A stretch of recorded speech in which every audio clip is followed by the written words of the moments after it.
welcome back to Press X for Chromosomes, where... Sopping wet, we hike back to our camp and unpack everything we need for dinner. Craig pulls out a couple of steaks and some chopped potatoes and tin foil. You ready for a feast? Hey man, take a seat. The Craig train is pulling in to the relaxation station, and I'm your conductor. Choo-choo, let me cook for you. Oh, no. Absolutely not. Cooking is the thing that relaxes me the most. I'll take it from here. Craig cooks now? I remember his entire sophomore year diet consisted of microwavable mac and cheese, but not microwaved, and have had trouble believing the thing he had just said. At least let me start the fire. Sure, let me just grab my matches. They're soaked. Craig reaches into his backpack. He rummages around in his bag, pulling out things and checking every pocket. Uh-oh. I know I packed it. And like he's like, hey. Craig checks another bag and still can't find it.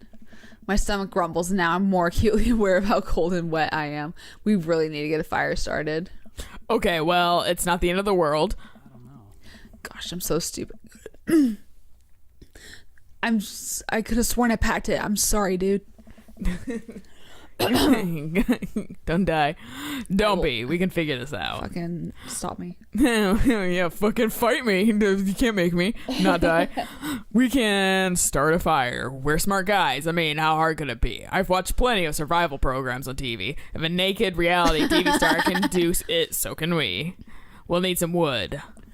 I gesture to the trees around us. There's no shortage of that.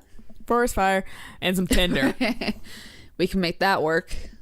And then I think some ancient aliens are supposed to come by and give us advanced technology or renovate our houses. Depends on the show.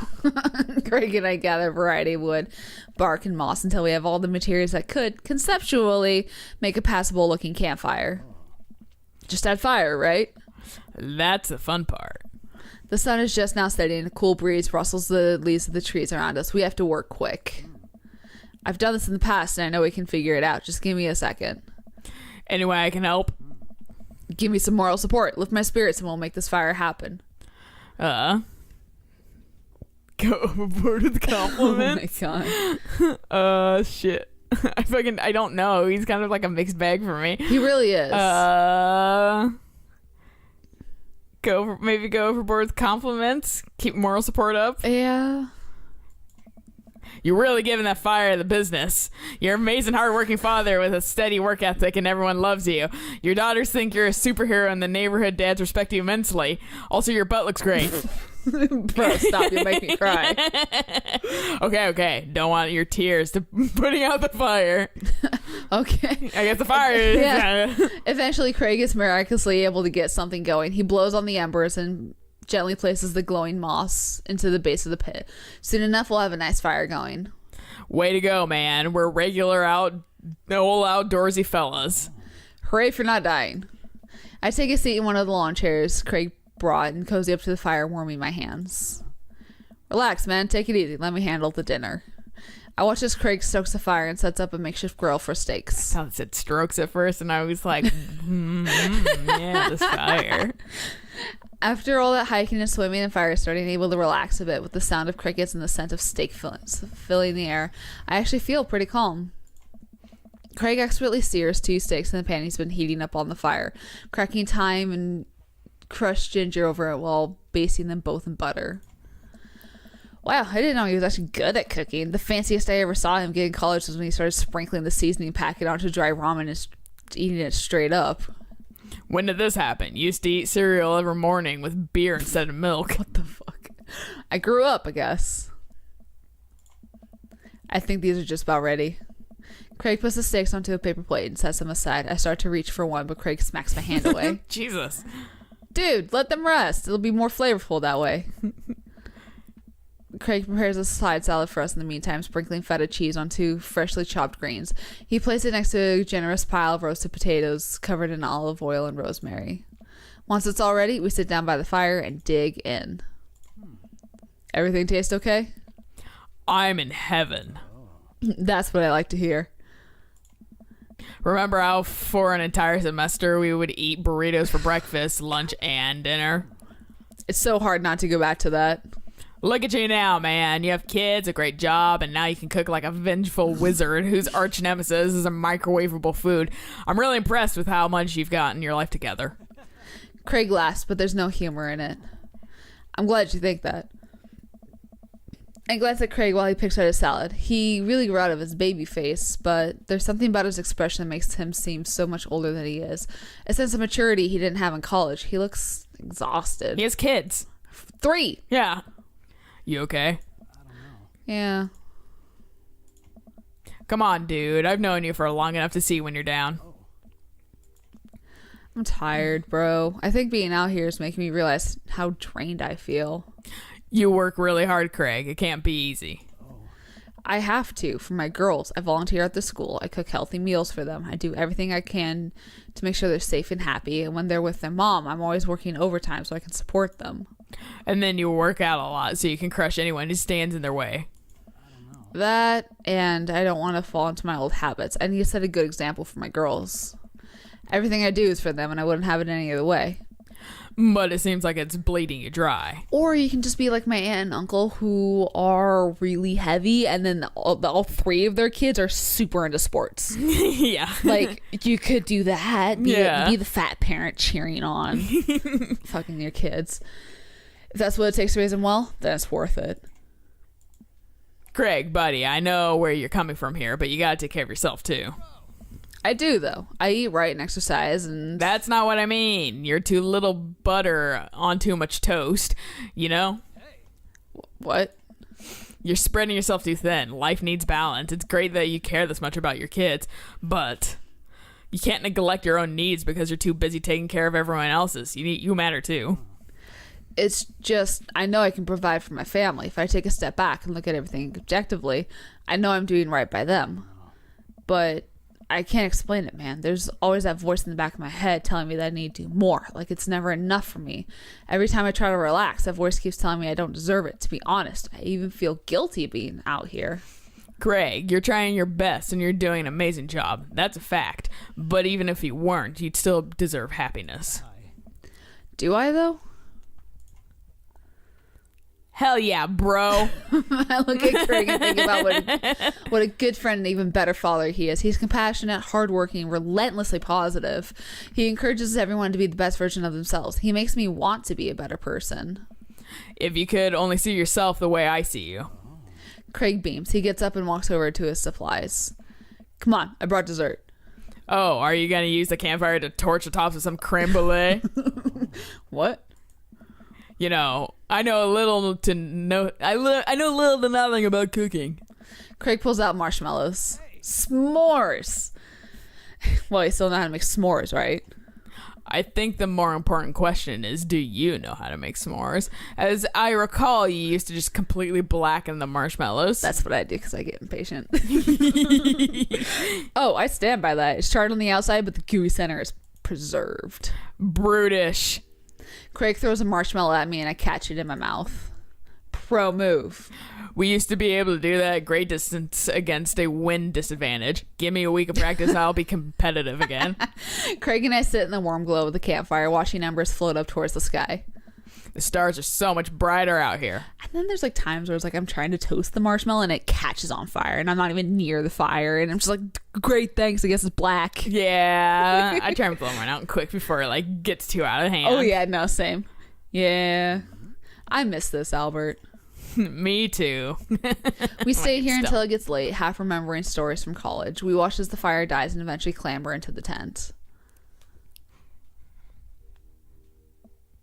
We crawl into the tent and I unfurl my sleeping bag. Wait, where's the other sleeping bag? I'll look around for a second. Oh No, I must have left it at home. It's all yours, dude. I'm sorry. I'll just curl up over here. No way. Here.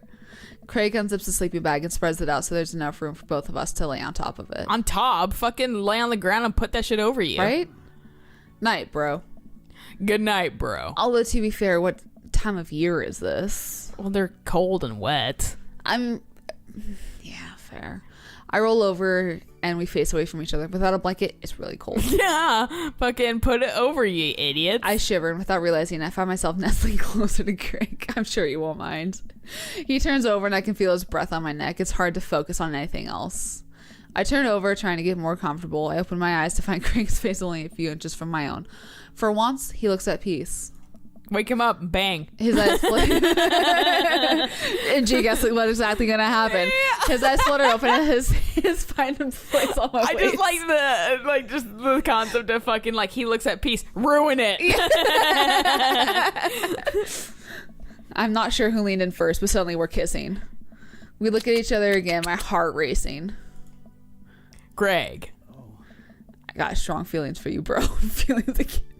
This reminds me of like the one dragon comic of like look in the mirror to see what's in my world. I was gonna bro, like, I see myself. Bro, you are my world. Like after you finish saying this, I was gonna be like, bro.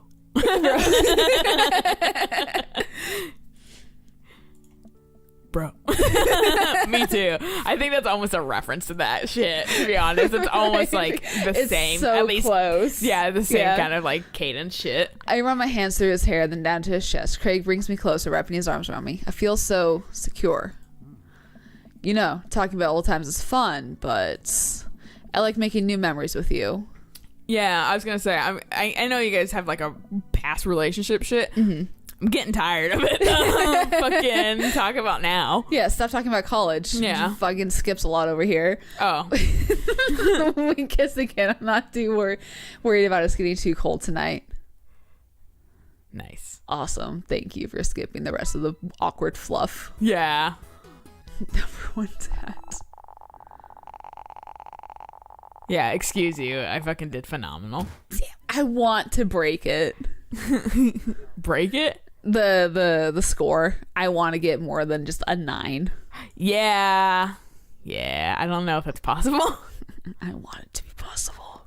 Make sleep is important. Make sure you're getting enough. Not. Never. I either get way too much or not enough, and I always feels like not enough. Oh, though. let me tell you though, like, since I changed my alarm clock from like getting up at 10 to like getting up at 11, because I realized that I really don't fucking get up at 10. I don't care to be up by 10 unless I have to do something. Yeah, fuck it. And having it be at 11 and noon is just absolutely beautiful. Like, I'm just like, I feel so much more rested like after like 2 days. I'm like, I'm sleeping. Yeah. Yes. Like, it's nice. And it gets me like an extra hour of sleep too. Yeah. No, I'm all about fucking sleep until the last fucking minute. Oh, fuck yeah. I thought he was gonna give us some snot because we had interrogated. Also, I like the fact that him like gesturing to like the snack table and being like nice is in like the generic thing, and then also like at like the like his ending. Yeah. It was just like where you're like, oh, he's sitting under the tree and fucking nice. Sweet. Hey, looks like Amanda's hanging out with Briar and Hazel. Let's see what they're up to. Okay, Briar, think of a shape. Hazel, what's she thinking? Square. Briar? Star. We'll get it next time. Amanda leans close to Briar and Hazel, lowering her voice. Listen, you guys can be real with me. If you're downplaying your psychic abilities, I want you to know that you can trust me. Heck, even think of me as the third twin. Amanda, that's a triplet. You know, Dad, by the time I'm done with these kids, we're going to be finishing each other's... What? You didn't finish your sentence. Yeah, I'm Hazel, yeah. Yeah. Where are we going to be finishing each other's... sentences. See? Third twin. I like how you like set it up. I have to go. As the party starts to wind down and take a seat on a back porch step, the sun is settling and everyone seems to be eating their fill. Thanks. And fucking kind of fast through this. you love us. I'm like, ugh. I like how you're not even like 100% committed to. There we go. Yeah, there to we go. it. Emma's ice cream. Yeah. Bye, Pops. Bye. Forever. Yeah, our favorite tree. God. The game makes no sense. I take a seat next to Craig as the last guests make their way out of the party. Bro. This reminds me of the parties we used to throw. Fewer cake stands, of course. Probably for the best. I don't want to get my hip replaced after a party trick goes wrong. We can leave the cake stands in the past. I'm taking this weekend to relax. This party was my first stop out of the express train from the relaxation station. Next stop is Napville. That's my favorite Ville. Pull into the Albert Concourse. I'd like to book a ticket to Napville as well. I might have to meet you halfway eating food directly off your own stomach town. We both giggle, but man, do I want to pour some chips on my belly while hanging out in a hammock. Great. Where? Who has a hammock? I don't fucking... Why does this town have everything? Craig, I'm glad you're making time for yourself. Me too. Stress is a funny thing, dude. I didn't realize how overworked I was until we got away from the city. It's honestly just as destructive as binge drinking every night and eating burritos off the floor. I guess we need to get out of the city more often then. Craig kisses his legs over the side of the bench and leans into me, laying down on my lap. I run my fingers through his hair. You're looking for balance. I admire that. I'm trying not to feel guilty about doing things for myself. It's a process. And it's going to take me some time to figure it out. I might need your help, bro. Craig, I'll be your bro till the day I die. And if being your bro means forcing you to take care of yourself, then I'll happily oblige. Bro. Like I said, I need to get that from my brother's ringtone. So if he calls me, it's just that. Yes. Who's calling you? My brother. My bro. Craig looks up at me smiling. Bro. That means so much to me. Craig sits up and pulls me into a kiss. Bro. We both laugh. You and me, we're gonna be all right. Nice. So that's what, dad number the quirky 2 who actually wants to date us at the very end of everything? Yeah. No, 3, because Matt did stay with us too. Yeah, true. So, fuck. 3 out of 5. We're in the positive. Well, it's for like percentage wise, we're more than norm. I get Gatorade, yeah. Why does he have short shirts on? He's at why is his shirt unbuttoned? He's at a baseball. Yeah, why he's like a fucking nip slip. I was gonna say, what? He's at like a fucking softball game. This is inappropriate attire for your children's softball game. Probably. To be fair, considering the moms, they're probably like, and like fanning themselves. Yeah. Oh, look at he's so wet. And then I still like Robert's the best, I think. Just like drawings wise, the drawings like very composition nice. And shit wise. Yeah, fucking get quick. Oh, I also liked Matt's. Matt's pretty good. Really nice too. Like that was some good shit. That's some good shit. Good shit. That's some good shit too. I like Damien's too because it's simple. Yeah. Joseph's a little too sketchy for me. Soldier 76. He also looks like so much like older than that. Yeah. That I think that's what bothers me. Yeah, it's the lines that they used and the fact that they didn't give him dark eyebrows. They blonded his eyebrows. He knows how over here he's peeking and he's got a fucking dark eyebrows. Yeah, and they kind of gave him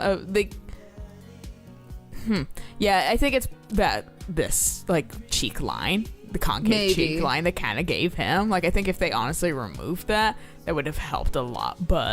And they also kind of gave him a high hairline, which doesn't help. Yeah, it makes you look older. Yeah. But I'm not perfect at drawing. Those are just my own preferences. Yeah. He looks like and Hero. this one he looks like a teenager to me. It's fucking college photo, even though it says flapjacks. Don't worry about that. Yeah, whatever. Hey, once again, the dads are aligning. What? Well, this has been this episode, so we'll catch you guys on the next episode of Hugo. Hugo. So until next time, bye.